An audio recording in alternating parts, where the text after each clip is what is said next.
Going on, everybody? Welcome back to a new and exciting episode of the Viall Files Ask Nick edition. I'm your host, Nick, joined by the household of Allie. What's going on, Allie? What's up, bitches? Happy New Year to you. Happy New Year. Happy New Year. Happy January 2nd. Because we weren't here yesterday. No, we won't. Thanks for tuning in on Tuesday. Just a reminder, we got Ask Nick today, we got a reality recap tomorrow, and we have Going Deeper on Thursday. And really important, we got a very exciting guest on Thursday. Katie Maloney returns to the Viall Files, obviously to talk about the upcoming season of Vanderpump. And Katie and myself have a big announcement to make. So if you want to hear our very exciting news, be sure to tune into that episode. Katie will be joined with a friend and also a very special guest. Don't want to spoil it quite yet, so I'm not going to say it, but it will be Katie and someone else. Super exciting information there. We have such a great month of January lined up for you guys. Before we get to our writer inner, Allie, do you have any New Year's resolutions? Like, what are you working on this year?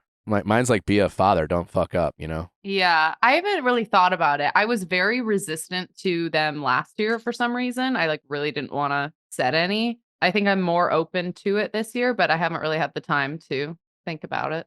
All right. Does the fact that now you're in Minnesota change things for you? Is life open-ended for you? New city, new beginnings? Yeah, I think probably figuring out where I want to be more permanently, like where I'd want to get an apartment is probably. Are you on a life quest, would you say, right now? Are you in the life quest era of your life? Maybe. It's been interesting. I've been talking to people and I feel like I either am going to be really scared and overwhelmed, or I could make this somewhat feel exciting. So we're going to try to lean more toward excitement and not fear. That's great. I love that for you. It is exciting. The unknown's exciting. It's also scary, but it truly is a matter of how you look at it. I'm excited to see where your life quest goes, Allie, My life quest? I sound like a explorer on a ship. Well, as a friend, I'm just here to support you. I'm here to help. Oh, thanks. As your boss, that's a little concerning, but hey, I'm just kidding. Screw the life quest. Well, as a friend, I'm excited for whatever life brings you. As an employer, it's like, well, I don't know if that's going to leave her here. She's already in fucking Minnesota. I'm just kidding. I'm going to be like, I'm so sorry. I'm going to go be a whale watching instructor and join Chrissy in the woods. Instructing for that? No. Do you instruct? For whale watching? There's definitely no. What's a leader? What's a whale watching leader? I don't know. Just a whale watcher? Yeah, I don't know anything about science. I don't know. Yeah. Well, clearly, I can't do that. That's not part of my life quest. We'll see. The Adventures of Allie's life quest. I like it. It's like a children's book. Yeah. Well, speaking of life quests, we have a writer in her who's been on somewhat of a life quest. Okay. It's a bit of a story. So let's just dive in. I was in a relationship for 3 months starting October 2022 when he unexpectedly ended it because he said he wasn't ready for a relationship. This happened in July 2023, and that he didn't feel like himself. I respected it and said okay, but we still kept talking. Somehow this turned into us talking every day and still seeing each other. So after that, it went from being an actual healthy, serious relationship to a situationship. We would see each other once a week or every other week or sometimes a whole weekend, and he would act like we were back together. Meanwhile, I've met all of his friends and some of his family, and we went on a group trip with his friends, and I fit in really well. For months, he would off and on tell me he was starting to feel like himself again and that maybe we could finally get back together. However, when he would say this, within a week, he would change his mind and said he needed more time to himself. It would turn into a cycle of once I felt like I was getting close to him again, he would take 3 steps back and emotionally push me away. Meanwhile, telling me how much I mean to him and that he was falling in love with me and how much he loves spending time with me. In June, when I broke down in front of him about how I just wanted to be with him officially again, he didn't want to give me a timeline before, but he wanted to give himself until August or September to be alone and to figure himself out and basically hang on until then because he does love spending time with me. He said he tells my sister all the time about how he loves how when we're together, he can just enjoy each other's company without even saying anything. So I held on longer and he kept telling me about how for my birthday in October, let's plan a trip and let's plan a trip to go to Vegas too. Anyway, flash forward to July. One weekend, he goes on a trip to Arizona with a small group of his guy friends. During this time, he was starting to feel overwhelmed and stressed due to having a lot going on. Anyway, before he went on this trip to Arizona with his friends, I knew he was super stressed So to cheer him up, I sent some nudes, and his response was, quote, "You look so attractive, but that's not what I need right now. What I need during this time is isolation." I didn't really know what to Oh, say, but what again, a I tried, terrible response to sending fucking nudes. and not even like I need space, I need isolation. What a phrase. Wow. So he went on this trip, and during the whole weekend, I barely heard from him. It was weird because usually when he goes on trips with the guys, he's talking with me and checking in with me the whole day.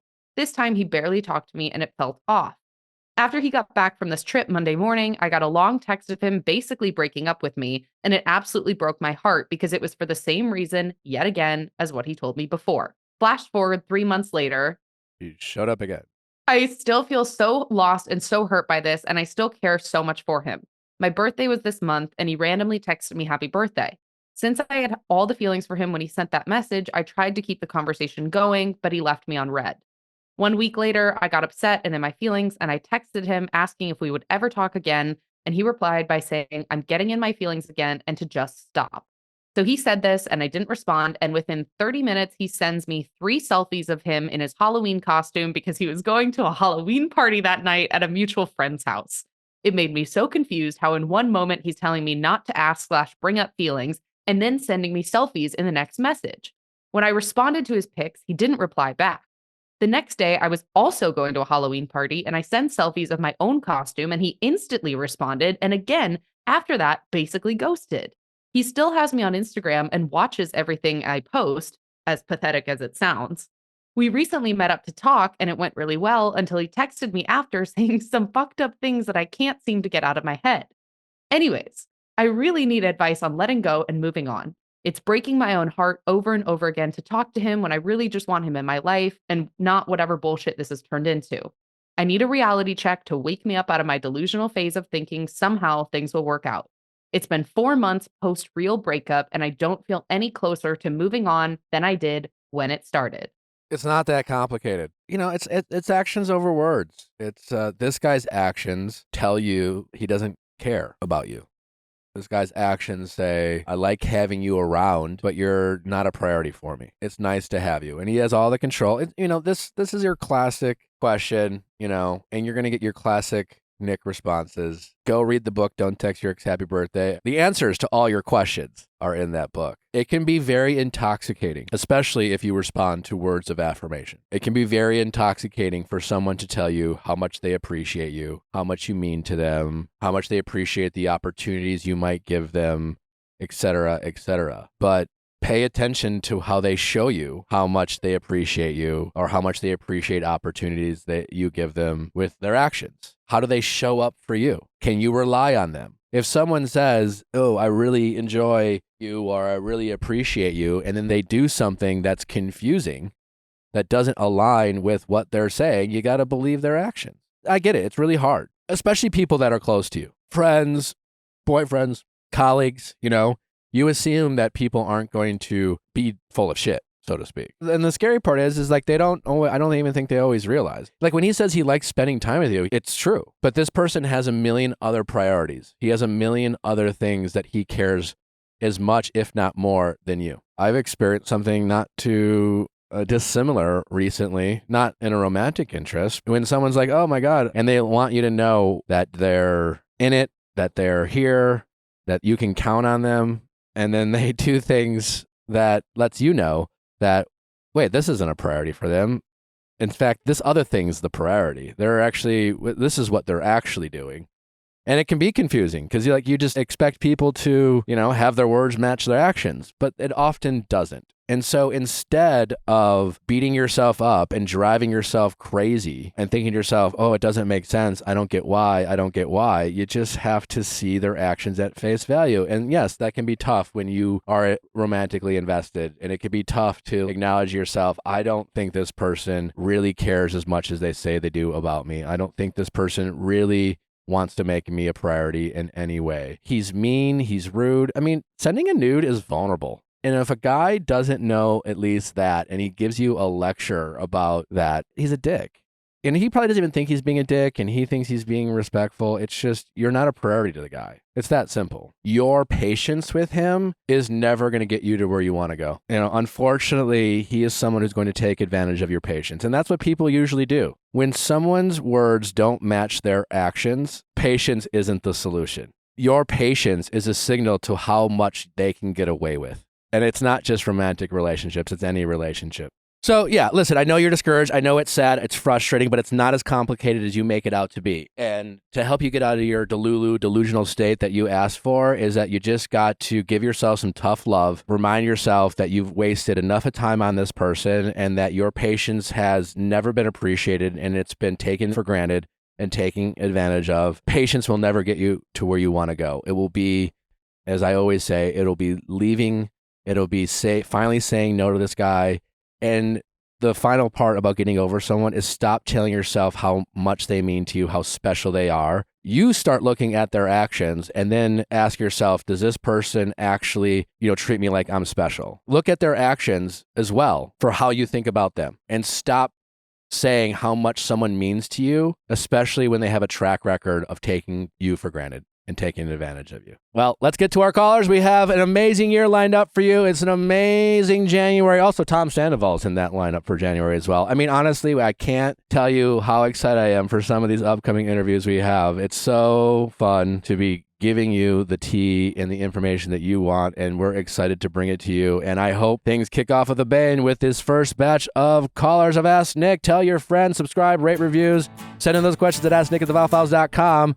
It's going to be a great year. Let's get started. Question time with Nick. Let's ask Nick your sexy questions. How's it going? Hey, pretty good. What's your name? My name is Nicole. I'm 24, and I was wondering if it's a red flag that when my boyfriend goes out without me, he stays out later than just when the two of us go out. Okay. Maybe is the short answer. Let's find out. I guess tell me just a little bit about your relationship, how long you guys been together, things like that. Just give me a little background. So we've been together over 2 years. We met in college, just in class. We were friends for a while, friends with benefits. It all escalated really in a cool and slow burn kind of way while we were figuring out kind of our young 20s and college life, whether we wanted to commit to each other. So we live in the same city, which is great. Yeah, I mean, I love him so much. He really, I have a hard time even discussing like whether this is an issue or not because he's such a great guy and like we don't have that many issues, but this was a pattern that I noticed. So I wanted to talk with you guys about it. Have you talked with him about it? Yeah, so I actually talked with him about it the day after I wrote in. So I was like, man, so I have a feeling that you were going to ask me that. And he actually came up with a pretty good response. So, which kind of made me want to ask you guys more like, am I just being insecure? And then what do I do with that? Okay, so I want to know exactly, to the best of your recollection, set the scene. How did you approach him? What did you say exactly? So we were just hanging out at his house. It was before bed, not having sex or anything, like just in bed about to go to sleep. And I was like, sometimes it makes me feel like a little insecure that I feel like when you're out with your boys or you're out and I'm not there, it seems like you stay out later. But when you and I are out with a group, we always tend to leave earlier. And you asked if I want to go home earlier. And we both like to go home early. Like whenever he asks me, I say yes, because I have a early bedtime, sleepy gal. And you guys live together, to be clear? No. You don't live together. Okay. Are you spending most nights together? Most weekends, yeah. I would say probably like 4 days of the week we spend sleeping at each other's house. We live very close. Okay. When you do go out together, are you usually going home together to one of your places? Or are you going, you are? Yep, usually. Okay. All right. So pretty much he said, when I'm out with the guys, I know that I'm going home alone. So I'd rather just stay out and be with them. But when I'm with you and after we get our social fill, I'd rather go home and just be with you and just go to bed early. He does go to bed very early most nights. So that's why I always have a little like ding kind of go up when he's staying out late and I'm not there. Cause I'm like, I know he's an early bird. I mean, I do understand that. Does that make sense? Yeah. And it's honestly potentially a very valid answer. I can accept that answer is true. I do trust him. So it's more just like what insecurities do I like need to kind of address or work through. I guess I'm not concerned, but I'm kind of concerned why it's like a thing with myself. Do you have any answers? Because, yeah, I mean, that's the obvious question. It's like, why is your body telling you it's something that is a little off? I don't know. I think there's some sort of insecurities that there's like better out there, or like, when I'm not there, like who could kind of, I don't know, come up and deal my man, even though I know that that's not going to happen. Have you noticed any changes in his behavior? Has the quality time in which you guys have spent with one another decreased or increased, stayed the same? No. Stayed the same. So the first time I noticed this is when he started doing an after-work softball league with his coworkers, which was great. I was glad he was, getting out and exercising and bonding with his coworkers, but I guess I felt a little left out. And, they'd like stay out late after their games and whatnot. And in coworkers, is it a co-ed softball league? Mm-hmm. Okay. Mm-hmm. Did other people invite their partners to be a part of this, or is this exclusively employees? I think it was just exclusively employees. Do you know for sure? No, I don't know for sure. I mean, I always had my extracurricular that Wednesday, which he knew about. I was dancing for a while. Okay. I like to have like my own life and my own activities, but I couldn't help but feel like, I don't know, just like a little curious and I guess jealous, even though I hate to say that. Okay. I mean, it's better to name it rather than pretend it doesn't exist. Yeah, listen, all you can do is just be kind of aware of any changes that feel off and just try to address them head on, and it sounds like that's what you're doing. It's tough. I've been cheated on, and it's a weird thing oh, you have? Mm-hmm. Okay. When did that happen? When would that happen? Oh, I mean, it was back in high school, but there was also like cheating experiences in the family as well that kind of affected, I think, how I like view relationships. So you have been affected directly, indirectly by people who have cheated. Yes. You have seen the effects of cheating, and you've witnessed people be deceitful and shady in relationships. Well, so there you go. That can help you identify why maybe you're feeling this or questioning things. And I think all you can do in that situation is to continue to be diligent. It's all you can do is continue to find that balance, because it is a balance of when you're feeling uncomfortable, when you're feeling insecure, to talk to your partner about how you're feeling and then pay attention to their answers. And it sounds like you addressed it in a very productive way. Hey, this is something I've noticed. This is something I'm feeling. You didn't immediately accuse him of anything wrong. You put it on you and your feelings, but you wanted to voice it to him. And then you asked him for an explanation. His answer made sense. I wasn't there. So like, again, you want to pay attention to their body language. And, I used this example in the past when all of a sudden your partner is hanging out with friends and they've increased how much time they're spending with their friends. And I've been in those situations, and at times I've been like, okay, well, that can make sense. I've dated people who it's just like they have a period of wanting to go out with friends. I dated other people who were a little younger than me as well. Past girlfriends where it's like, okay, well, yeah, I'm not doing this now, but like I'm 5 years older, but 5 years ago I was doing this. And so I find reasons to be empathetic and understanding with my partner. And then, for example, I remember, it's just like, oh, like me and the girls are going to the beach, and it's just like, oh, okay, cool. Who's all going? Oh, it's just like some of the other people, and you realize it's not just the girls, and then they're like, well, yes. You're wondering why you didn't get an invite, and they say things like, well, you don't like the beach, and it's like, I mean, one time I said I don't feel like going to the beach today. It's like examples like that where they give you an excuse at first kind of makes sense, but you're like, wait, do I hate the beach? Yeah, sure. Like mini golf isn't my favorite thing, but I'll go, it's like, yeah. And so it's like, sometimes people will give you excuses where you're just like, that sounds like it sounds like you just made that up, Yeah. It's hard. I would like to hear like what you thought of that response that he gave. Like, to me, it felt like that makes sense. But I, obviously have like heart eyes to him and whatever. So it does make sense. That's why I asked, what your living situation was. Are you guys going home in the nights that you are out together? This weekend, I got my bachelor party coming up. We're going to Vegas, and I'm like kind of reluctantly going. You know, I got a kid on the way. I'm not in my party era. And so I'm kind of like, you know, I'm going because it's going to be nice to see some of my hometown friends to get together with the guys. I've been talking to Natalie. It's just like, I don't know what the fuck we're going to do. Some club will like, you know, probably give us a table because, you know, I'm lucky enough in that I can often get hooked up. So I'm in a very fortunate position. But whether guys want to get hooked up or they pay for bottle service, what usually happens is the club will be like, hey, do you want us to bring girls to your table? They want you to bring girls to the table so they can drink your alcohol so then you can order more, et cetera, et cetera.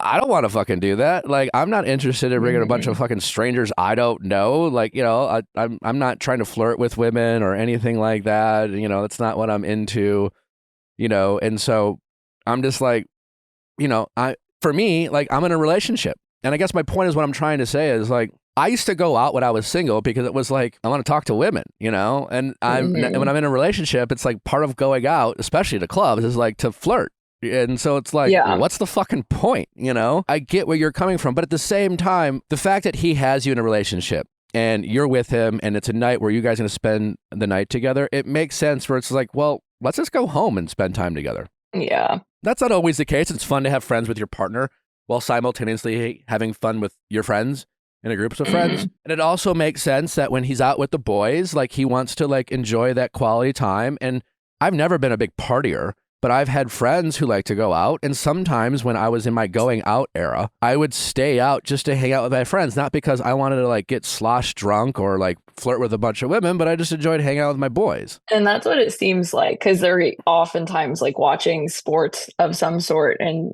I don't partake in that. Yeah. So I get like they have that bond that I don't have with him. So the good news is it sounds like you do trust him. And it sounds like the more I talk to you, the fact that you have been affected by infidelity directly and indirectly, like it's just like it's a bit of a trigger for you, and it's understandable. And honestly, it's made you more mindful, thoughtful, whatever. The fact that like you're less naive, it can happen, you know? It's just like, and you have to strike that balance between recognizing that despite how much you love him and how much he loves you and you feel that love, anything's possible. And that's not to say that you should walk around constantly paranoid and worried that your partner is going to cheat on you, but it just makes you do things like you did. Instead of ignoring an insecurity and pushing it away and telling yourself this could never happen. Vigilant. Vigilant. Thank you. You're more vigilant. That is the word I've been looking for. You know, so you're vigilant. And the fact that like, hey, you recognize a feeling and so you talk to your partner. That's what it's all about. And a lot of people in your shoes who have had these feelings in the past have sat at it, had squashed it, had conversations with themselves, made excuses for their partners because the idea of them doing anything wrong was even hard to face. I've been that person. But you addressed it, and you got an answer that on its face made a lot of sense, and you have no other reasons to suspect that anything else is going on. His behavior doesn't seem like it's changed. He's not hanging out with his boys more. He's not like finding more and more excuses to why he needs to hang out with the, you know, his coworkers more or his boys more, and you're just like, well, sure, okay, no, I want to be like understanding, but like, wow, you haven't seen you in a while, you know, like that's not happening, you know, so nothing else, there's no new patterns. And so I think you're good. I do have a question about like in that moment, like where I am feeling like paranoid or like stressed, like I feel like sometimes I can't like sleep when I'm in that state, which thankfully, like you said, is not constant. I don't want to not be able to sleep because like I don't know if he's home yet. Like what is that? How do you combat that? Well, so you're talking about when you know he's out and you're not with him.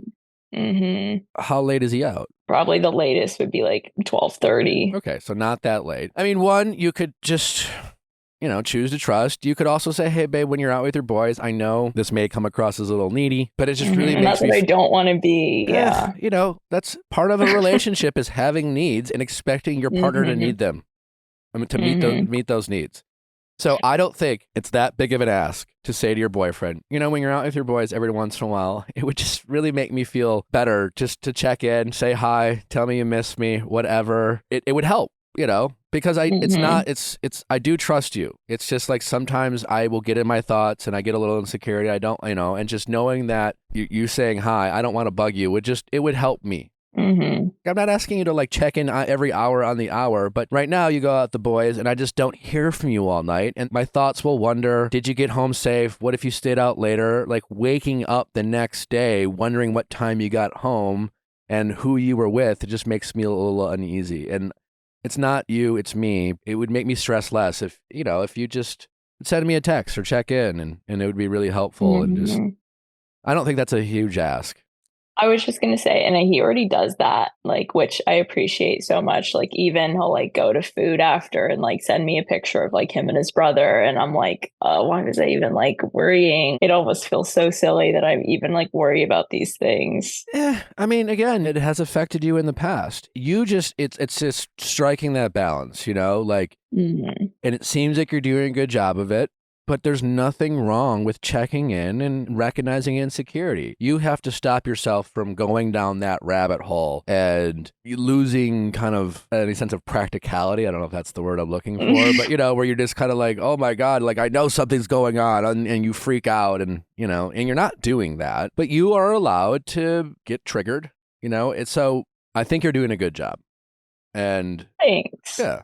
What you can do from time to time is that maybe you're already doing it. Express to your boyfriend gratitude for your ability to trust him. Hey, listen, I know sometimes I get a little insecure, but I just want to say I'm really grateful that I do trust you, and I'm really grateful for the relationship that we have. And I know sometimes I get in my head, but I just want to say I'm really happy with the relationship I have. And I'm also very grateful that when I do feel insecure, I can come to you and talk about my insecurities and work through them with you. And that makes me feel good. And I just want to say thanks for that. Just showing gratitude to him will buy you a lot of, runway, so to speak, in leash for those moments. Because listen, we all have insecurities in relationships and we have to be able to take it to our partners. And sometimes when we're feeling insecure, we can all be needy. It's not just women who are needy, men are needy too. But when we also express gratitude to our partners for putting up with our neediness or addressing our neediness or just caring about when we're feeling that way and stepping up to help us not feel that way,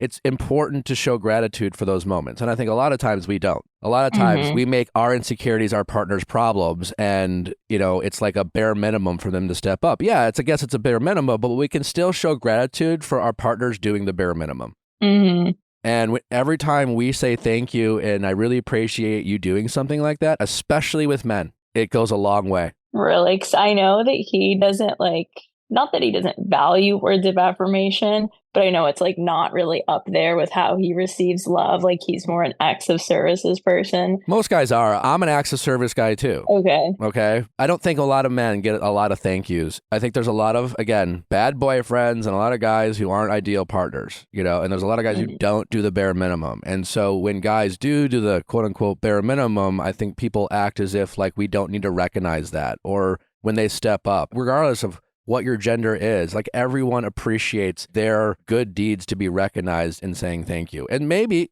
if he's an active service guy, whatever acts of service he appreciates, that do it to say thank you, so you can still show gratitude with acts of service. But the point is you are recognizing that all while doing the thing, I can definitely do that. So it just buys you runway for those moments where you're not feeling your best self. I think everyone appreciates a little thank you for stepping up and putting up with our bullshit sometimes. And we all have bullshit that that our partners need to deal with.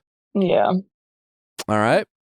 Well, thank you. I appreciate it. I'm glad to just talk with someone about this that, isn't my friend or, my inner thoughts. So no problem. Yeah, these stuff's happened, and again, it's never wrong to check in. And the important thing is you didn't blame him when you did it. You could have said, you're always going out without me, and I don't know why you never ask me. Blah blah blah. You didn't do that, and that's great. You said, hey, when this happens, it makes me feel a certain way, and I just want to address it and ask you why. Well, I listen to you guys, so that's where I came in. I feel this way. I feel this way. You're not attacking, so I appreciate all of the advice you guys give. It all comes back in one way or another. Well, I'm glad it helps. And it sounds like you got a great relationship, and just keep focusing on that and try not to get in your head. You rock. All right. Happy holidays. Happy holidays. All right. Take care. Thank you. Bye-bye. All right. Bye-bye. If you're looking to press the reset button in the new year, you gotta check out squeeze.com because they're doing incredible things when it comes to cleanses. And we're talking juice cleanses, people. And if you're thinking about why a juice cleanse, well, let me tell you. There's physical benefits like weight loss or less bloating, clearer skin, increased energy, better sleep, breaking bad eating habits, build discipline. Also, fasting slows the aging process and it also decreases the risk of diseases. So many benefits when it comes to juice cleanses, and Squeeze.com has an incredible juice cleanse for you all. It tastes good too. I feel like I didn't really know what to expect. And you kind of think like, okay, I'm just doing this for all of those good benefits. You don't feel like you're going to enjoy it. But honestly, I was looking forward to it every day. And they have, 5 different juices that you drink for however many days of the cleanse you want to do. And I was always looking forward to just the variety of different juices. They all taste amazing. And I really just enjoyed it. I'm looking forward to my next one. It's a great time of the year to, try a cleanse out that old year and bring in some new energy with clearer skin, better habits, and reduce that aging process, all just from delicious juices. So many great flavors that you can also, add a little kick. If you like a little spice in it, you can add spicy or just have it regular. I'm a spicy kind of guy, but to each their own. The best part about Squeeze, they offer same-day local delivery or free fast delivery nationwide with code VIALL. So, if you are looking for a way to reset your body and introduce new healthy habits, you gotta check out Squeeze.com. Again, Squeeze.com, use code VIALL, and start your cleanse today. Well, there's a reason you gotta trust your gut, and I'm not just talking about when it comes to relationships. Did you know that 61% of people experience gastrointestinal discomfort? Well, it's true. Seed's DS-01 Daily Symbiotic is the new standard in probiotics. Its non-fermenting formula is backed by clinical trials and scientific studies and delivers more of what you need where you need it. People often refer to your gut as your second brain. It's so important to have healthy gut health. It helps with sleep, your immune system. It's crazy important how important your gut health is. And Seed is making great strides to making sure that your gut is as healthy as possible. If you're looking for maybe smoother, clearer skin, well, improved gut health can help that out. Maintaining a youthful look, help with fine lines and wrinkles. The benefits are endless. And Seed has got the probiotic you need. Other benefits of gut health is more regularity, when it comes to the bathroom, your stool, you know what I'm saying, provides relief from occasional digestive discomforts, helps with bloating, helps with your immune system. Again, the benefits are endless. Nally and I have been taking Seed for some time, and, you've heard Nally talk about Seed before on this show. She's pregnant right now, and Seed has been such a benefit to her pregnancy. Listen to your gut with Seed's DS-01 Daily Symbiotic. Go to seed.com/VIALL and use code 25VIALL to get 25% off your first month. That's seed.com, SEED.com/VIALL, code 25VIALL for 25% off. How's it going? Hi, it's going good. I'm Kylie. 30 years old. And my husband turned off his location during an argument, and now he refuses to turn it back on. So I'm calling to see if this is a big deal or not. Well, the short answer, I'd say, well, it's an issue. I don't know if it's a big deal. Worst case is he's not turning it on for a reason that should be concerning to you. Best case, he's not turning it back on to make you feel insecure and kind of weaponizing that against you. It kind of feels like the second option that you said. Okay. So, not that it's wrong. I mean, Nally and I share our location, but why did you guys share your location in the first place? So initially, we live like an hour and a half away from family. I stay home with our 3 kids, and he commutes to work. About 8 months ago, we had agreed that we were both going to turn our locations on just for safety purposes. I feel good knowing where, him knowing where I'm at with the kids. God forbid anything happens, and vice versa, especially with his commute to work. So that's the initial reason why it's never been an issue before this argument. Like, it's never come up at all before this. What was the argument about? He went to a party for work. The gist of our arguments all the time is that I have to stay home with the kids while he goes out. But he went to a work party and I had to stay home with the kids. Is it because childcare is expensive? We don't have childcare. Okay. And we just don't have really help. Being that family is far. So like if little things come up and we don't have enough notice, then I have no choice but to stay home.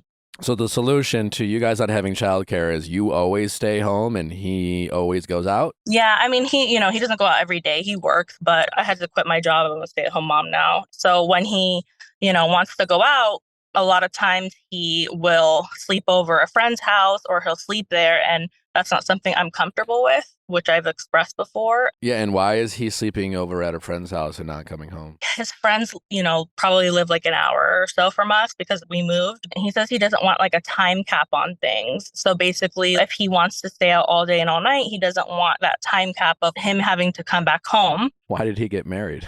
I mean, I've expressed to him before, I'm not trying to give you a time cap. I don't feel comfortable with my husband sleeping outside of the house unless it's like a pre-planned vacation or something, whatever.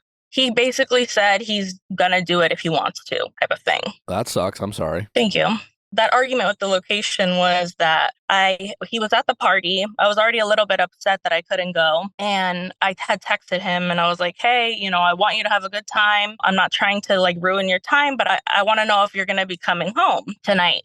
This was at like 11 a.m. And I was like, I don't feel comfortable with you sleeping there. The whole spiel that I said before that I don't, want him sleeping out of the house if he doesn't have to. And I was like, again, like, I don't want to ruin your time. Just let me know when you're done with the party and we could talk because I don't want to be like giving you short answers and pissed off at you while you're there. Let me know when you're done. And he never responded. That was at 11 a.m. and I didn't hear from him until the next day at like 10:30 a.m. And then when you did hear from him, what did he say? I was the one who contacted him the next day and I was like, hey, are you coming home? Because I had a doctor's appointment. I was like, are you coming home? And he's like, yeah, I'm on my way. So when he got home, we didn't talk. And that night I basically like exploded. I'm not like a yeller, but that night I just freaked the hell out. And I was like, do you know why I'm mad? He's like, why? I was like, you didn't talk to me. You went almost 24 hours without freaking communicating with me. Like, you seriously don't know why I'm mad. And he was just kind of amping me up in a way. And I ended up being like, if you don't know why I'm mad, you can leave and you can come back when you can tell me why I'm mad. And so he left. He's the type of person, though, that if you like tell him to do something, he's going to like do it tenfold. Well, yeah. Also, like, this guy enjoys not being home with you. So if you tell him to leave. Yeah. So that was, leave. as soon as I said it, I was like, that was dumb. So he left. And then I like got an alert. Like, I opened his message and it said like, so-and-so shut off their location. And so I called him and I was like, hey, like, where are you going? Like, I'm not trying to kick you out. I'm just mad, like, that you're not hearing me and you shut off your location. And he's like, yeah, you're stalking me. I'm not turning it back on. And I'm like, I'm not stalking you. I got an alert to my phone that you shut your location off. And he's just like, okay, I'm not coming back home. So he didn't come back home that night. We basically, after that, didn't really speak for like 4 days almost. Like, it was just like passing by in the house. And I was trying to make amends with him, but he didn't really want to talk. All while you're taking care of the kids? How helpful is he with the kids? He's a great dad. What do you mean by that? When he's home and things are good with him and I, he does just as much as I do with the kids. When he's home? When he's home, like when he's not working or whatever. Yeah. So his great dadness is conditional? Sometimes.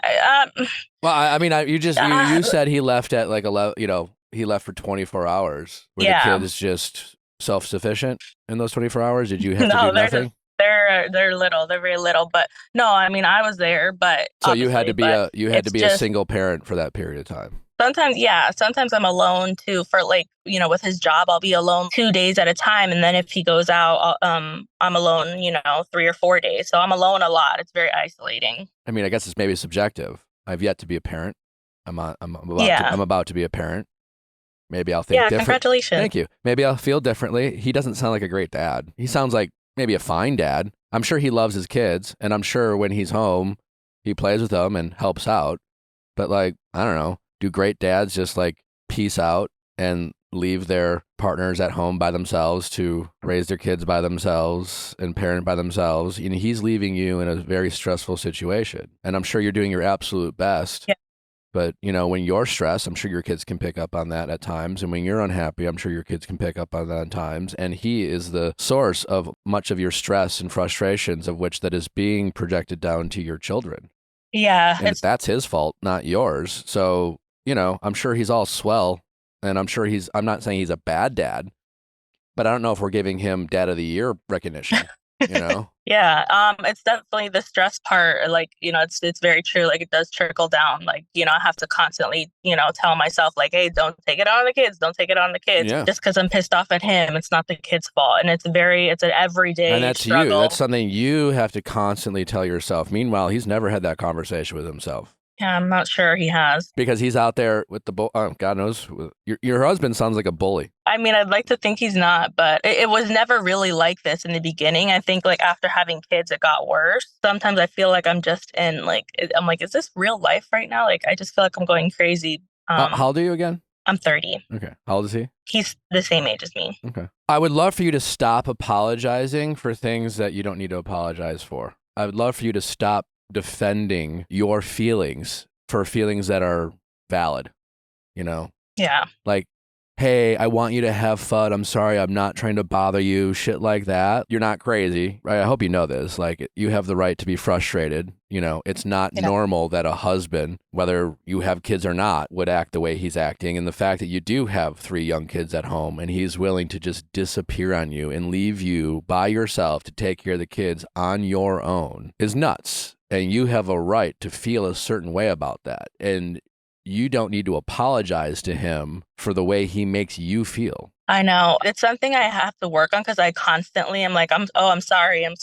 Like, that's just the type of person I am.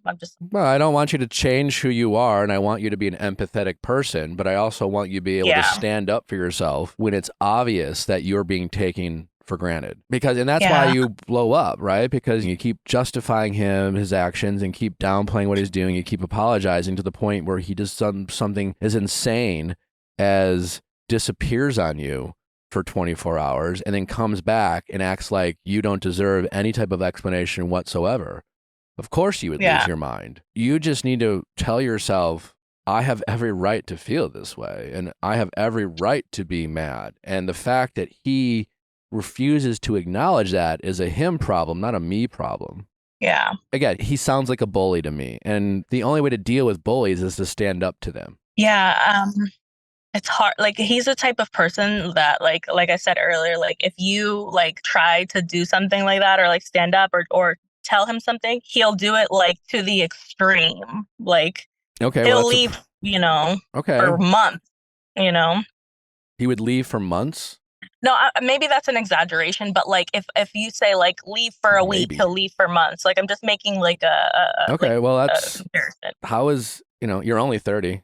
Yeah. Is this sustainable? I wish it. How much longer do you think you could do this? I don't know, because I feel like I'm going insane. You're already doing, half the time you're already a single parent. In the beginning, like before I had to be a stay-at-home mom, he was not, he was like, no, this doesn't all fall on you. Like, I'm going to be like there with you doing this, like when I'm not working type of thing.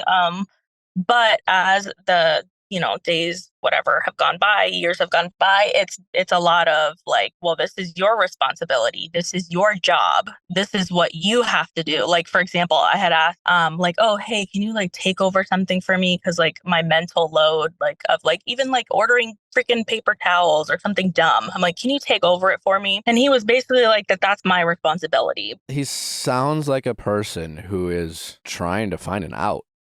Have you asked him if he wants to be married to you? Yes, I've asked him that. What does he say? He says that he absolutely does, that he just wishes I didn't give him shit when he went out. And did you respond when he said, I don't want you to give me shit, to say, well, I don't like being a single parent. I don't like being the only person who stays home while you go out and have fun. When was the last time he said, hey, babe, just by the way, thanks for always taking care of our kids when I go out. I would love for you to go out with your girls or have a weekend or treats you to a trip and offers to stay home and take care of the kids while you spoil yourself or go have fun. Anything remotely close to that. When was the last time he's done that, if ever? He has said things like that before, but not the way you just said it. He said it like, oh, well, you never take any opportunity to do things with friends. Like, why don't you do something? When was the last time he offered to take care of the kids? When was the last time he insisted? I mean, it's all great, but like, would he stay home? Yeah, he would, but maybe like 6 months ago. I went and hung out with one of my friends, and like it was her birthday. He did stay with them. It was an overnight thing because it was her birthday. When I got home the next morning, he was pissed About what? that I stayed out, even though it was a planned thing.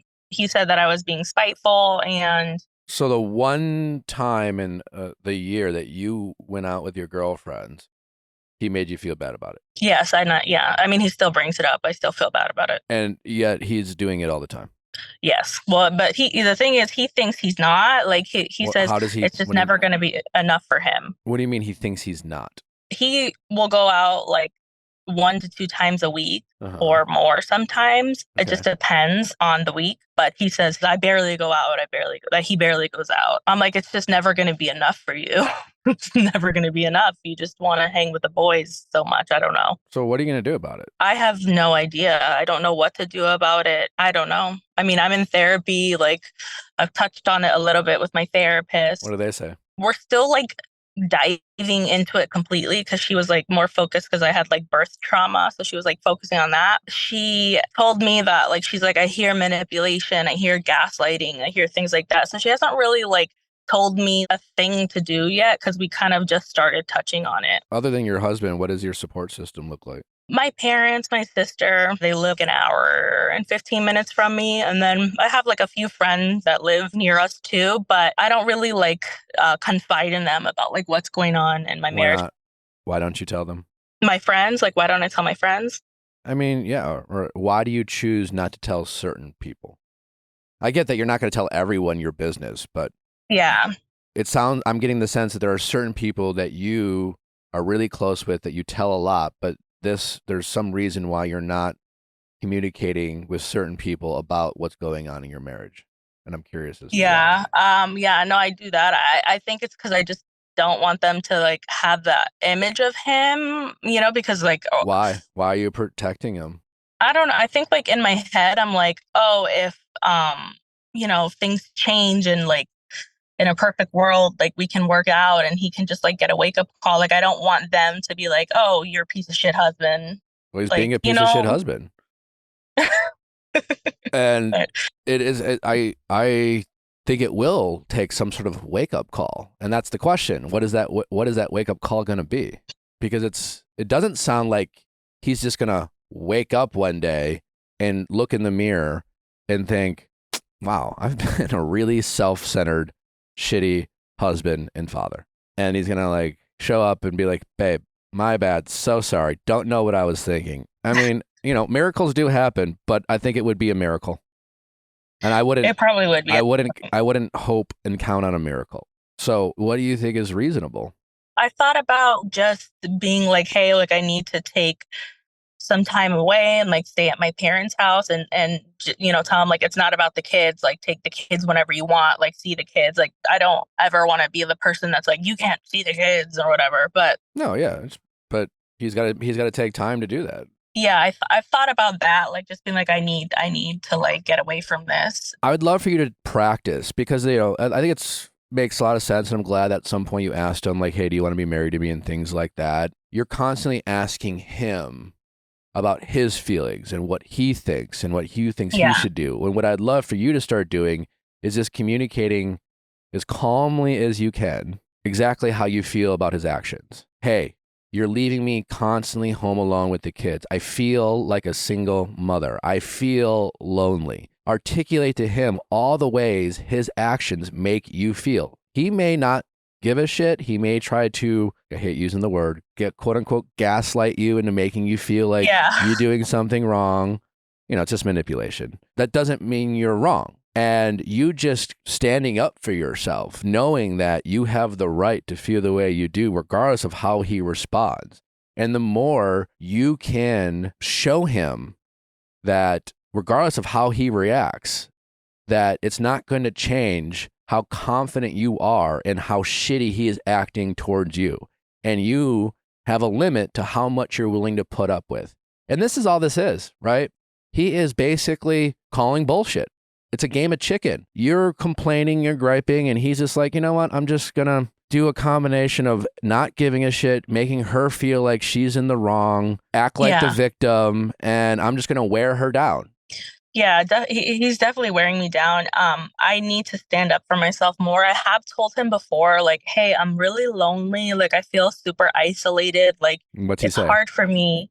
He has said, well, he goes, well, it's scary when you say that you're lonely because, like, you're lonely at home. Like, what are you gonna do? Like, what are you gonna seek out, I'm basically? Like, lonely because I want to spend quality time with my husband. And if that's something right. that you're not interested in doing with me, then I don't know why we're married. I want you to stop asking him, do you think we should be married? And I want you to start saying, why am I married to you? Right. I didn't sign up for this. I did not sign up to feel like a single mother half the time. I did not sign up to be married to a man who doesn't enjoy being around his wife and his kids. I didn't sign up to be married to a person who makes me feel bad when I communicate my feelings towards him and constantly makes me feel like I'm the bad guy and he's the victim. I didn't sign up for any of this. And I'm only 30 years old. I still have my great looks and I'm still young and I'm getting a crash course on being a single mother. So every day that goes by, I get less and less scared of being alone because I'm already alone. And while I would love to do everything possible to save this marriage, because despite how you've treated me, I love you and I want to figure out a way to fix this, you have left me with no choices.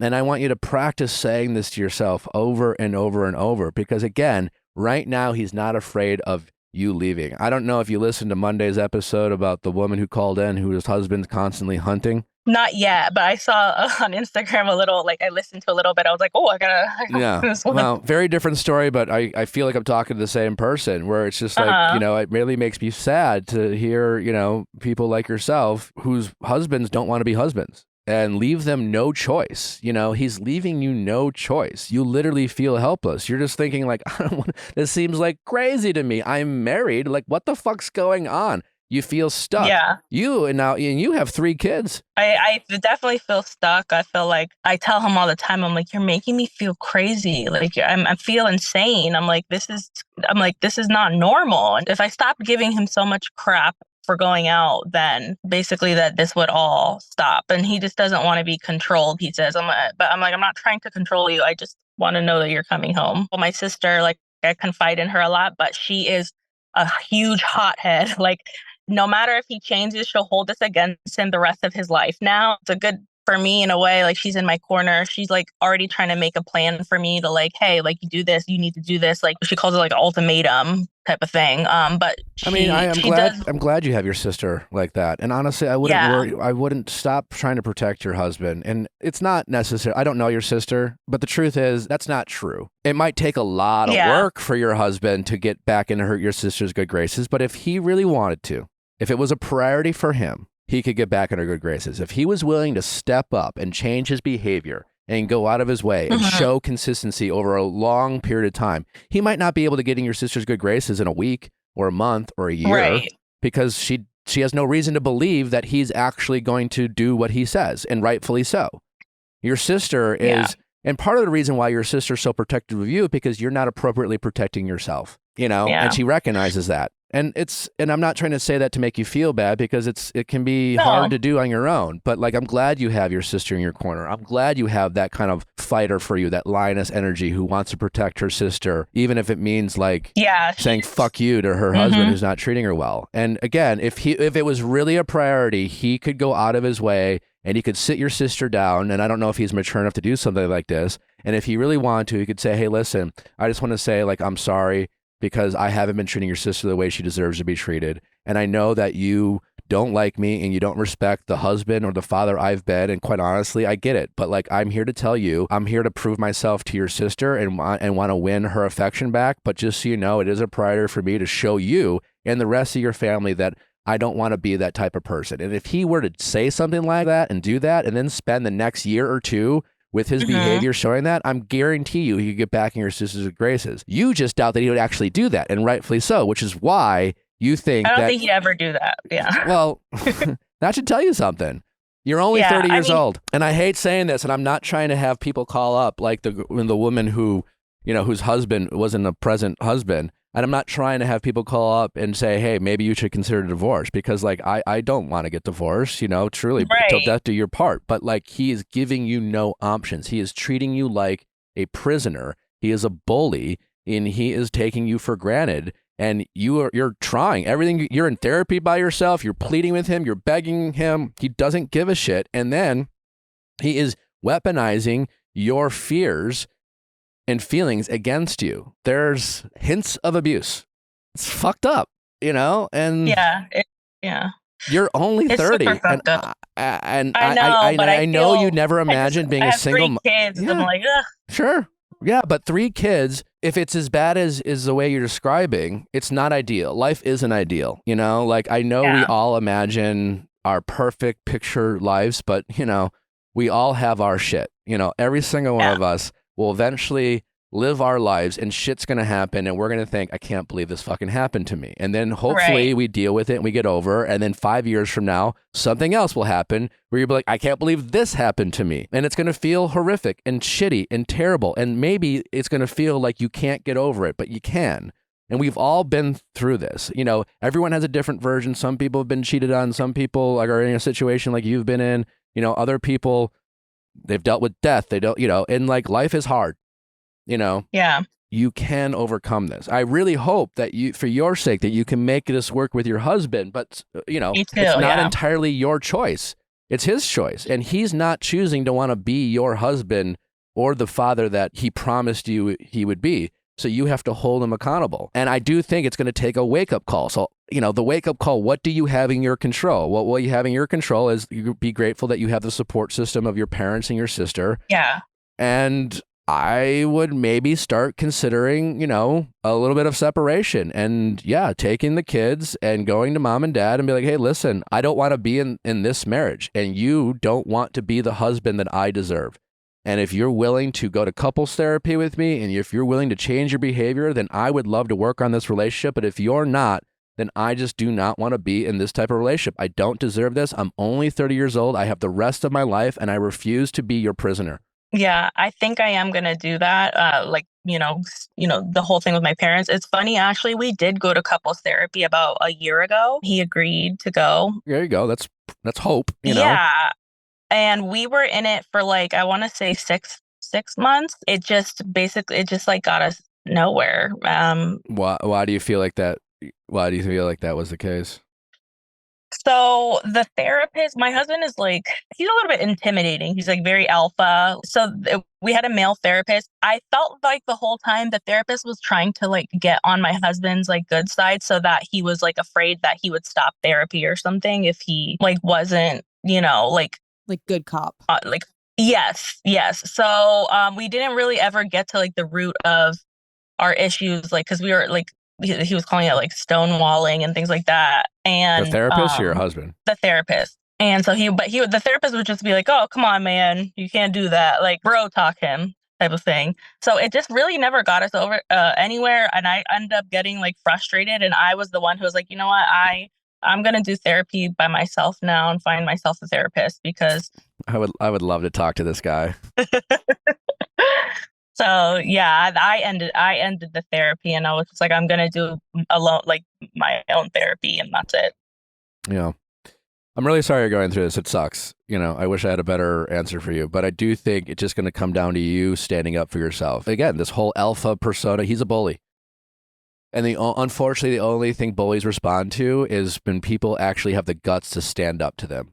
And people have the guts to say, you know what? Fuck you. You can't intimidate me anymore. You can't pressure me into doing what you want. I am no longer afraid to stand up for myself. I don't need you. This isn't ideal. This is not what I want, but I can do it. And you have to demonstrate strength to your husband, because he is used to you making you feel weak and insecure. And he's used to making you question yourself. And so then you feel powerless and again, weak. And that's his MO. So you have to demonstrate strength and independence and confidence with him. And it's going to be scary and hard, but thank God you have your sister to back you up and gas you up and make you feel, and you have your parents, and you're going to be okay. It's not ideal. It's not what you planned for. It's not what you wanted. And hopefully this will be a wake-up call for him. But if I were you, honestly, in addition to maybe going to mom and dad's house, your sister's house, wouldn't kill you to pick up a phone and look up a divorce lawyer. Doesn't mean you have to get divorced, but I do think do be diligent, get in front of it, get your information, understand your rights, understand what you have. He doesn't need to know about it, but I wouldn't procrastinate. And again, you doing that will make you feel more in control. It'll give you options. Right. It'll make you feel like, hey, I can do this. You'll understand your rights. You'll understand, well, if I decide I want a divorce, here's what I'm entitled to, and this is what you can plan for. But stop sitting around and reacting to what he does. Be proactive. Make decisions for yourself. Make decisions because you know what's right for you. You have been reactive and waited around and been passive with him for far too long. It's time that you start taking charge of your life because he doesn't want to focus on your marriage. I think that's the thing. Like you just said, I need to stop waiting around. That's basically what I feel like I do is I just wait around. If you do this, you got to try as best as you can to not let him trigger you or be reactive. I would still communicate love to him. Hey, listen, I'm sorry you're upset. Don't apologize for your actions. Okay. You can empathize with him being upset. I'm sorry this is upsetting you, but I'm at my end. I still love you. I still want to make this work, but you have left me no choice. Okay. But you always remain calm. Yeah, and that's what I usually do, except literally that last fight I exploded. Well, that's because you bottled it all up. So don't bottle up. Just calmly to say, hey, listen, I love you. This is your choice. You made this decision. I didn't want this. And I'm sorry if this is upsetting to you. I'm sorry, but the ball is in your court. Just keep letting him know that the ball is in his court. Okay. But it's going to take a lot of work for you to trust him again and feel safe around him as your husband. Yeah. Yeah. I think I'm going to do it actually for next week and see if I can stay at my parents starting Monday. You're only 30 years old, and I know that can feel scary. You're a beautiful woman. You have a lot going for you. Even if the next 2 to 3 years are a struggle bus, you'll still only be 33. Yeah. And that's better than, because either way, if you do nothing, the next 3 years are going to be a struggle. That's either a guarantee. Yeah. So making changes still might be a struggle in the short term, but in the long term, you're going to free yourself up from being married to a bully. Yeah. And if he wants to choose not to be a bully, then, that'd be great. Yeah, I hope, that's what I'm hoping, in this perfect scenario, it'll just make him have a wake up call and want to make things work. Hopefully, but I wouldn't, it's going to take some time. And trust your sister. She has a benefit of not having a bias and she has an outside point of view. So let your sister be the barometer for whether he deserves to be back in her good graces. Because, for you, as soon as if let's say you do go to mom and dad's and you stand up for yourself, maybe there's a chance for he's like, oh my God, I'm so sorry, babe. Let's do couples therapy. Well, that could be a temporary thing. All of a sudden you're couples therapy and he goes out again 3 weeks later.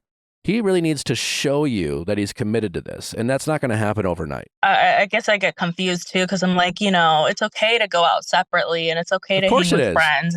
Yeah. Yes, it's okay to have balance and once in a while go out with your friends. Even if it was once a week for a couple hours, but constantly never checking in, refusing to go, refusing to have each other's GPS and then make you feel like you're some sort of stalker and call you names and constantly go out and disappear for periods of time. That's not it. And that's not. Yeah. And the fact that he makes you feel like you're lecturing him for going out twice a month with his buddies and you're the crazy one is ridiculous. Yeah. And then the one time you went out and you stayed overnight, that he made you feel bad about it. Yeah. I hear you. I'll give you an update whenever I do it. But thank you guys so much. Well, good luck. Again, I'm sorry you're going through this. It sucks. There's no way around it, but you can get through it. Thank you. I appreciate it. Thank you so much. All right. Take care. All right. Okay. Bye. All right, bye-bye. This show is sponsored by BetterHelp. BetterHelp. Therapy is important. Now that we're breaking into the new year, maybe you had some seasonal blues. Maybe the holidays got you down. You had to deal with some family drama. Maybe money is tighter than you wish it was. Whatever your stress is that you have in your life, let a mental health professional from BetterHelp help you through those struggles. It's just so important to be proactive when it comes to your mental health, not reactive. I'm a big believer in that. And BetterHelp makes it easier than ever before to get into therapy. It's online therapy. It's super convenient. You can do it from the comfort of your home, your car, wherever you are. It's more affordable than online therapy. And what's so great about BetterHelp is that their flexibility with all the therapists that they're working with. You got to find the right therapist that you connect with, that, it feels like understands you, that you feel safe and comfortable, sharing personal information with. And not every therapist is created equal, and not every therapist you're going to respond to.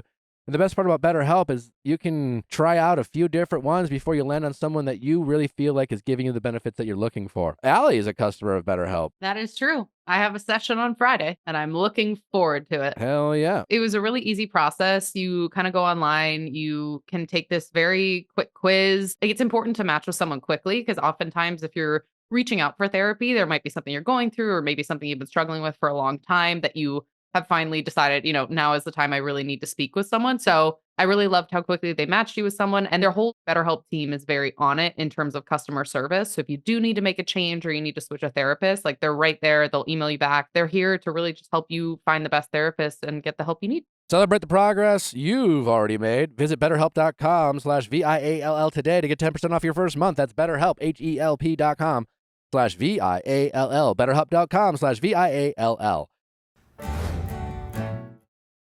How's it going? Good. How are you? Good. What's your name?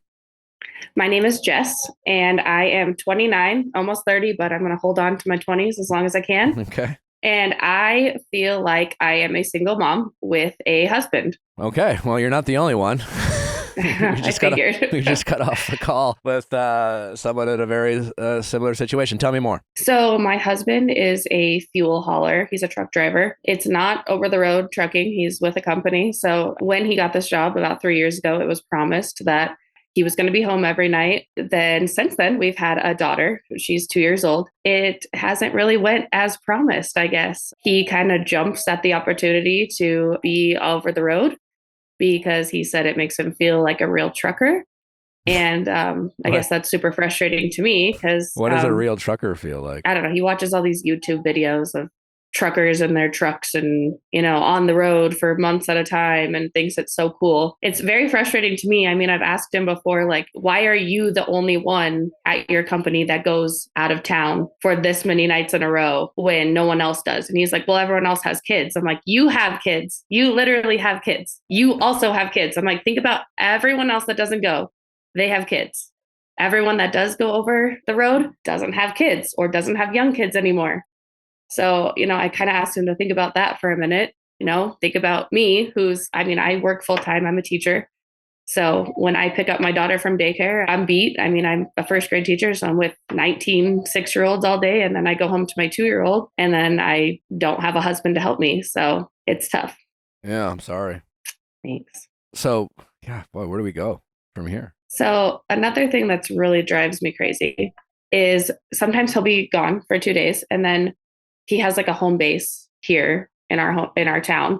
And when he gets to that shop, he'll stay there for like 3 hours at a time, just talking to his friends. Like after he has already not seen our daughter and she's crying, she wants daddy. She hasn't seen him for 2 days. And he's just talking to his friends, not answering his phone, completely ignoring me. I've told him before, like, that's not okay. You need to come home. Like, your daughter needs to see you. And sometimes by the time he comes home, like, I already have her in bed. Like, she's already sleeping. What does he say? He says that everyone else's wives don't care and I'm being dramatic. Okay. I disagree with that. I don't think I'm being dramatic. I think it's pretty normal to have some anxiety about that. And you're right.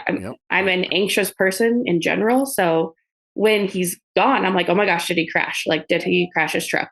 Is that why he's not answering me? Or did something big happen that I need to know about? Or why isn't he answering his phone? How long have you guys been together? 6 years. How long have you been married? 3. Has this type of behavior been consistent? I guess it's been a little consistent. I mean, at the beginning of our relationship, we had other issues. Like? He had a different job, which actually put him out of town for like weeks, months at a time. And at that time, we didn't have our 2-year-old, but he does have a daughter from a previous relationship. She's 11 now. But when I met her, she was 6. Is he as unpresent in her life as he is in his current daughter's life? Or his younger daughter?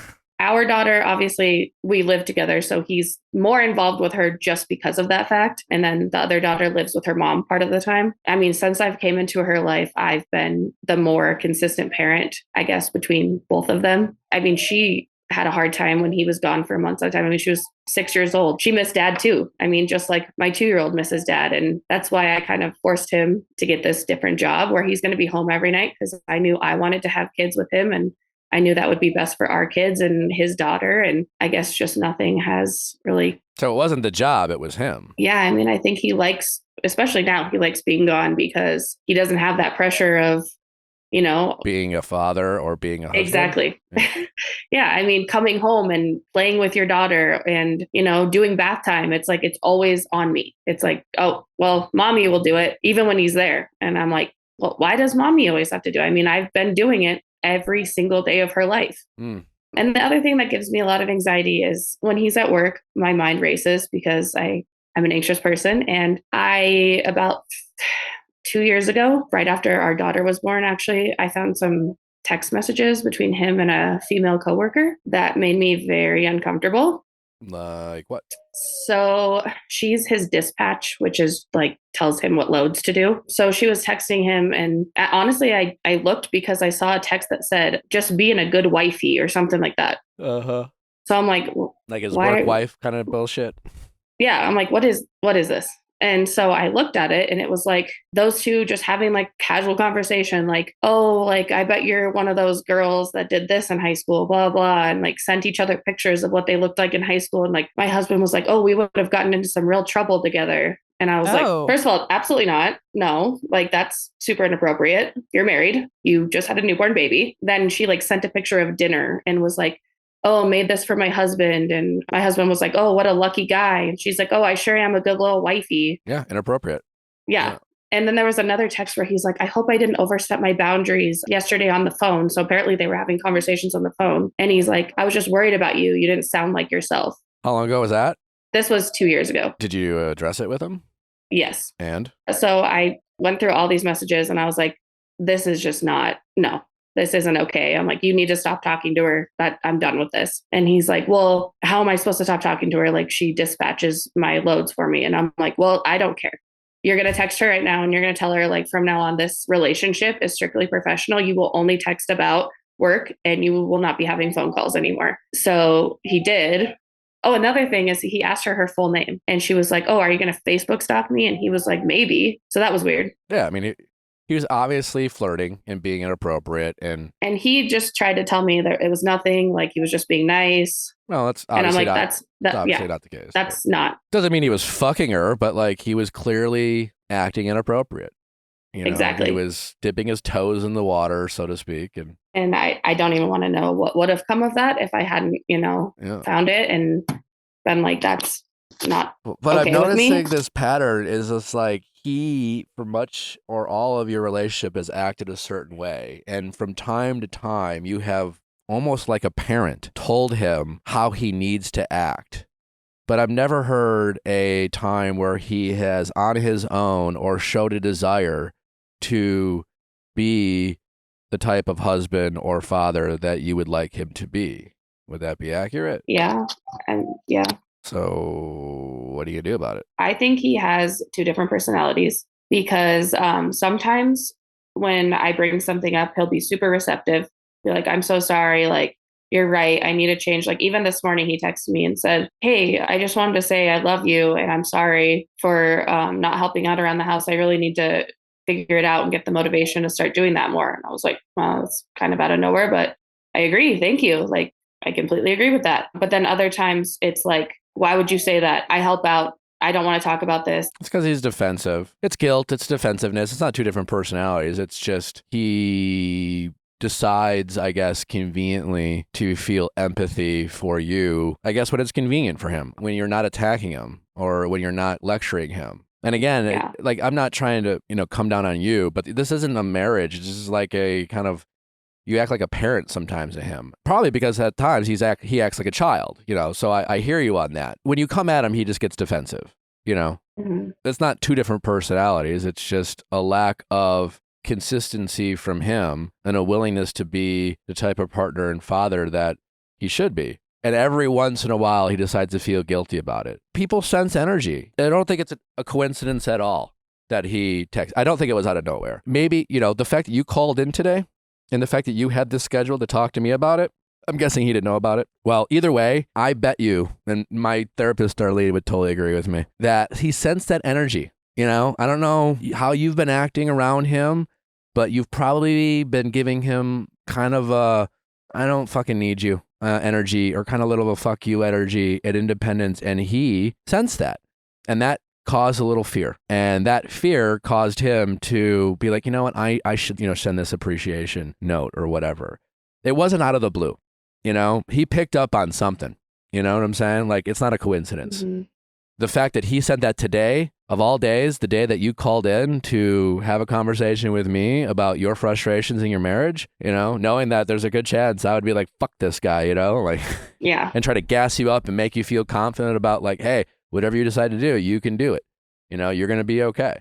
Yeah. Because that's true, And so couples therapy, has that been an option? Has it been discussed? Yes, we have been in couples therapy before. And? It was good. The last time we went, I was pregnant with my daughter. Okay. Why'd you stop? Just, after having a newborn, no one to watch the baby, kind of just fell off the list of priorities at the time. Okay. Well, it's obviously important, and especially since you found it helpful. Also, you can Zoom into therapy. There's ways to be creative with how you take care of your mental health, Like, I love in person, but if you can't make it in person, understandably so, because you guys have a lot going on. Hell, he can be on the road and you can be at home, and you guys can go to couples therapy because you could both do it remote, Yeah. If it was a priority for both of you, you could make it work. Yeah. That's another thing you said, like him sensing that energy, is he actually texted me before that and was like, I really need a change. And I was like, yeah. And he was like, or you'll leave me. And I said, yes. Great. And he was like, okay. So I was like, yes, I will. And every time I've, been like, why, I don't want to live like this. Like, I don't want to be a single mom who has a husband. And then if he's in the defensive mode, he's like, okay, fine, let's get a divorce. Let's do something about it. And I'm like, how is that helpful in any way? It's not helpful. It's him being a child. That's his child self acting out and being rebellious and being defiant. I bet when he was a kid, at times when his mom or dad said, you're punished, and if you do this, he'd stomp his feet and he would be defiant, and then, he'd get in trouble. I'd bet $1 million. Yeah. And he was like that as a kid. I mean, he has a lot of issues with being left. I mean, his mom left him when he was a kid. So all right, he's very he's got some childhood trauma. He's got some stuff he hasn't resolved. Has he been into therapy on his own? Yeah, but he actually had a not great experience because he was a kid, and they told his adoptive parents everything he said, and it just kind of made him mistrust therapy. I'm sorry he went through that. So yeah, listen, he's got some issues he's got to work out, but he is an adult, and he's got to make a decision for himself that, does he want to let his, past trauma affect his adult life? And a lot of people do. It really sucks what he went through. And it is the fact that his trust was violated in therapy I really feel for him, because I would totally understand why he would be very reluctant, but he's got to figure out a way to overcome that, I guess. I'll probably ask my therapist what she thinks about that, because I don't know. I don't have an answer for that. I'd be guessing in terms of how does one regain trust with just therapy in general when that trust was broken in the past, especially as a child. I mean, I really feel for him. I do think maybe something you could try in the meantime is that despite your frustrations, still be willing to, and maybe you're doing this, I don't know, still give him love. Still show appreciation for him, still compliment him, still make him feel good about himself.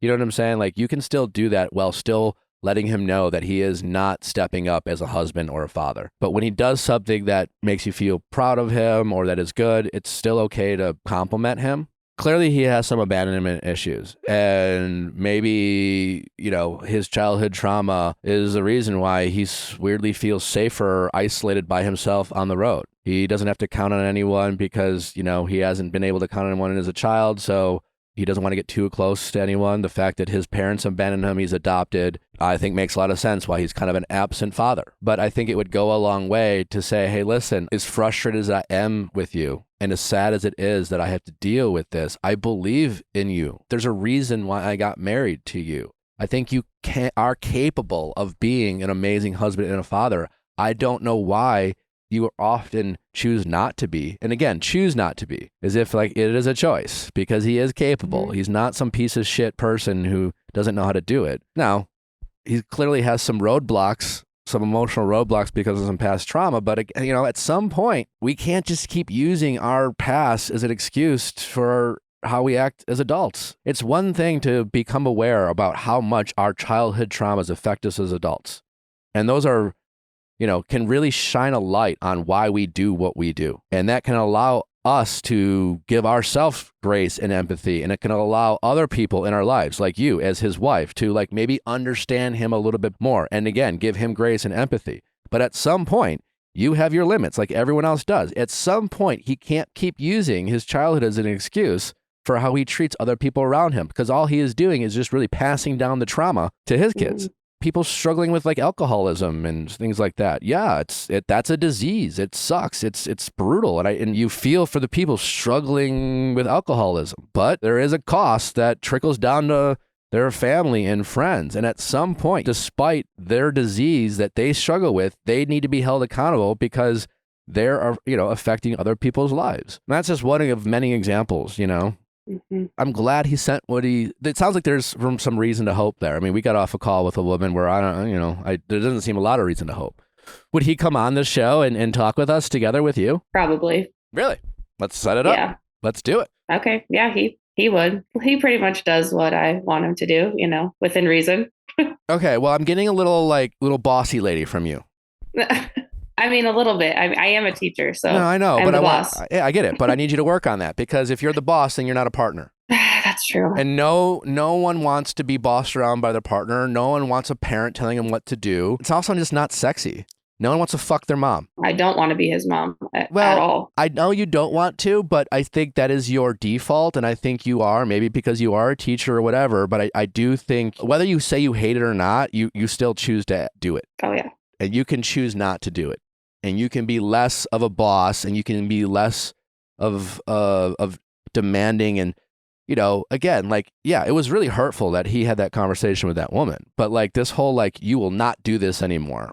Okay, I mean, that was one way to handle it. But another way to handle it would have been like, that was really hurtful. That hurt my feelings. And like, I can't be with you if you choose to do this to me and choose to not prioritize me and to disrespect me that way. And, you know, you were just like, never do this again. Like you were his mom. Yeah. And that's not sexy. It'll make him resent you. Yeah, I could definitely see that. I want you to do what you can do, because he has a lot he needs to do. His actions are not your fault. So I just want to be clear. But that is something that I think you could work on. I do think it's something that is affecting your ability as a couple to connect. It also might be why he wants to get away from you. Yeah, that checks out. You got to try to work on that. Yeah.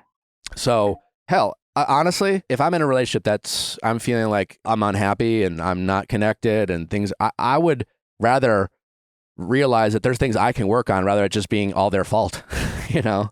Oh, for sure. Because it's like, well, fuck, you know? Because our last caller, I mean, you know, I'm not saying she was perfect and who knows, but like she was really put in a pickle, put in a corner. A bind. Like it was like, what are you supposed to do? But like the good news is I think there's things you can work on. I agree. And I think you really need to try to work on being his partner and not his parent. Yeah, I think he would agree with that as well. Okay. Well, maybe since he sent you a little nice text today, maybe you could send one back today as well saying, I just want to say, I really appreciate you recognizing that. It would mean a lot to me if you would really try to focus on that. I also want to say, I think sometimes instead of being your partner, I boss you around sometimes, and I sometimes don't give you the respect I think you deserve. And that's something I want to work on as well. And I hope that we can work on things together. And that's you two both humbling yourselves and acknowledging there's things that you both can work on. And it's not on the burden of any one person. And you're going to make a promise to each other of things that you both are going to hold yourselves accountable and each other accountable to come closer together. Okay. And I think you sending a message like that will go a long way. Okay. Yeah, I can do that. All right. Well, I would love to talk to you guys together. So let's schedule he, that. He would. Great.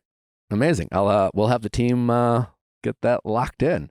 Okay. But in the meantime, yeah, listen, other than talking to me, I think he really needs to get into therapy. And at the same time, I really empathize why he struggles with that. I think therapy in general has come a long way in the past 20 or 30 years. Listen, there's bad mechanics, there's bad doctors out there. Like, just because someone is called a doctor or someone is an IT specialist doesn't mean they're good at their job. You know, there's a lot of bad teachers, I'm sure you are aware of. Mm-hmm. And so he has the right to have the scars that he has, but he can still recognize that not all doctors or all therapists are created equal. And there's millions out there, and his next therapist he tries might not be the one he wants to stay with as well. But he also can fire them and find a new one, you know?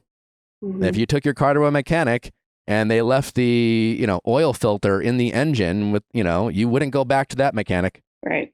But you wouldn't stop taking care of your car. Yeah. You would just find another mechanic. Yeah, that's a good way to look at it. And I think he would be receptive of that too. Right. Hopefully. All right. Well, step one is send him a nice, sweet message, thanking him for his message, and then pointing out things that you would like to work on with him and say, I think there's hope for us, and I still want to make this work, and I want us to come closer, and I want you to start using we and us language a lot more than you and I, and I really want you to work on checking yourself from telling him what to do. Yeah, I do need to work on that for sure. That's okay. We all need to work on things. Yeah. Our next update will be the two of you calling in together for mediation. I can't wait. I look forward to meeting them. Thank you. All right. Well, good luck. Step one. This will be a journey we're on with you. Yes. Thank you so much. All right. There's a light at the end of this tunnel. I'm optimistic. Me too. All right. Take care. Happy holidays. We'll talk soon. All right. Bye. All right. Bye-bye. Bye. Thanks for listening. Don't forget to send in those questions at asknick@theviallfiles.com for all things texting office hours, Ask Nick, mediation. You know the drill. We'll be back tomorrow for an exciting episode of Reality Recap. Can't wait to bring it to you. And on Thursday, we got Going Deeper with Katie Maloney, an exciting new announcement. Can't wait. It's going to be wild. See you then.